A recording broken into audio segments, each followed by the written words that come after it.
xibaar yu wér te wóor ca tàng-tàng ba abonnez-vous pour ngeen di mën di jot suñuy vidéo. jërë ngeen jëf ci ànd gi ak ñun ci chaîne bii di Buzz 221 HD dañ koy door rek ci mbirum Pape Malick Ndour ñuy wax nag daal moom mi ngi am ay nouvelles yoo xam ne koy rassuré la ñu ngi ko inculpé pour association de malfaiteurs détournement des deniers publics portant sur plus de 2 milliards de francs CFA waaye tamit ci liñ koy toppee blanchiment de capitaux daan na ci bokk ci mbirum Prodac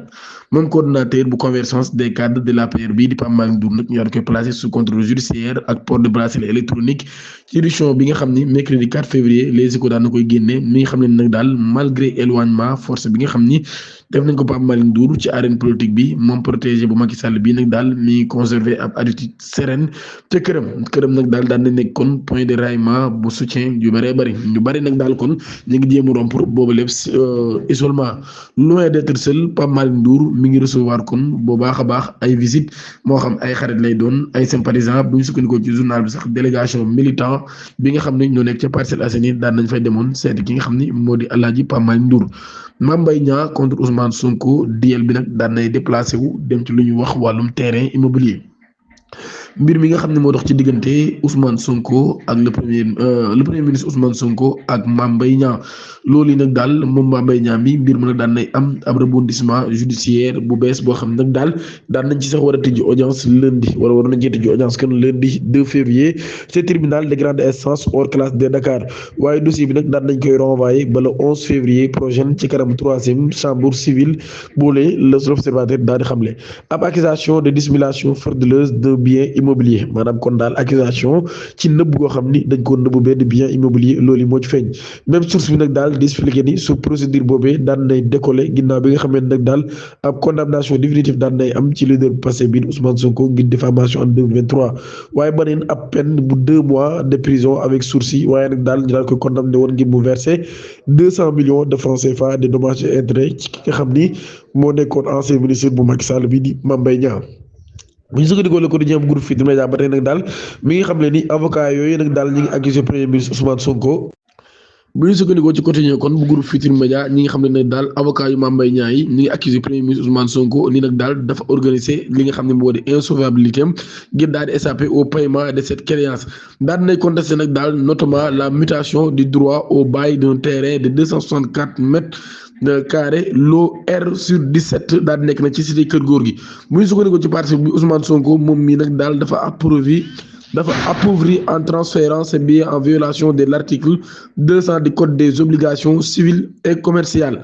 action judiciaire boobee nag daal daan nañ ko présenté comme ab riposte des conseils de Mame Mbaye Niang face aux velléités de révision du procès initial affaire Prodac ñu daal koy évoqué nag par l'actuel garde des Sceaux Yassine Fall ci audience bi nag daal ñuy wax ab audience à répartition glissée l'observateur juge bi daan nay procéder au renvoi du dossier devant la 3e chambre civile ngir daal di mën a permettre aux 2 parties ñu daal di déposer seen ay écriture et de produire les pièces lesquelles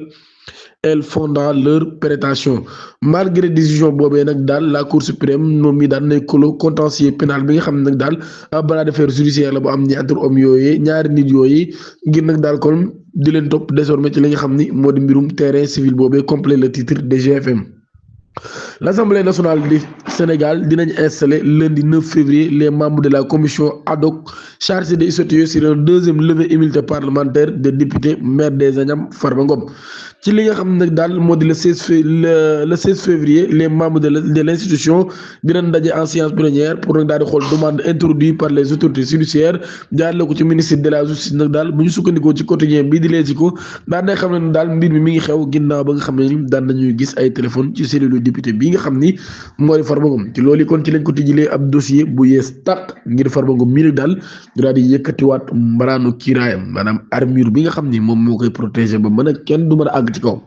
bu ko defee yoon moom daa bëgg dal ci kawam. Viol présumé sur une fillette de 7 ans accusé bi nag daal daan nay xamle ni loolu yi complot la dañu ñëw ci mbir mi nu mu demee.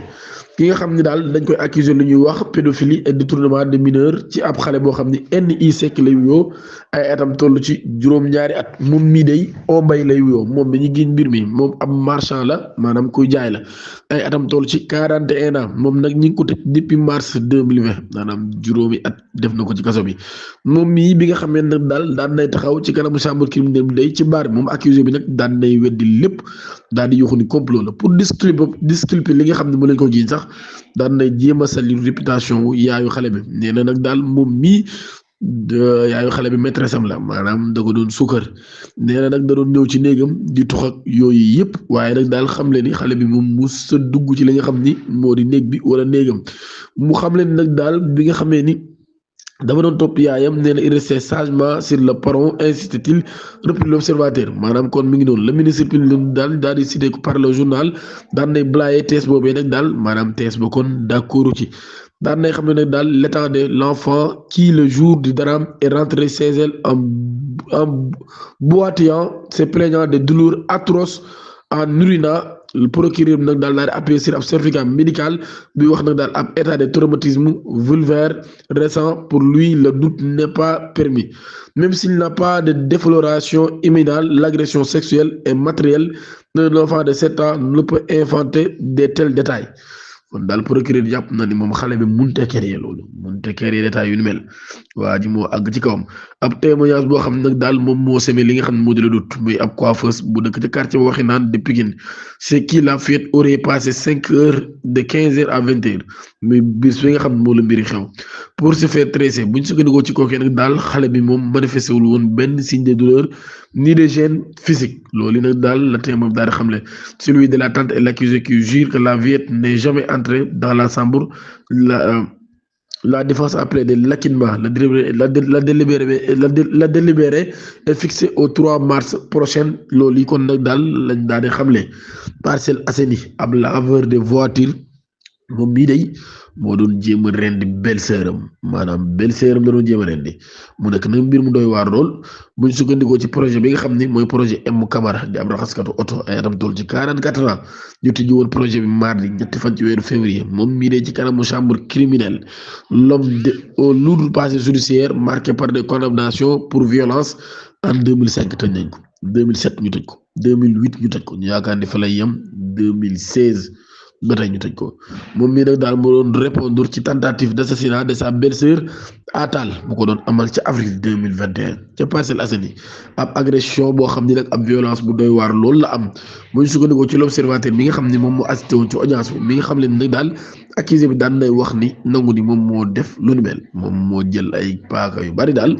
ngir jëm ko jam ndaw soosi na ginnaaw ba nag daal loolu yi nekk loo xam ne doy waar la jam na ko ci ab domaine bi pour justifier li nga xam nag def na ko daan nay invoquer ab besoin de vengeance après avoir été chassé du domicile familial neen nag daal daa bëggoon a fayu ginnaaw biñ ko génnee kër gi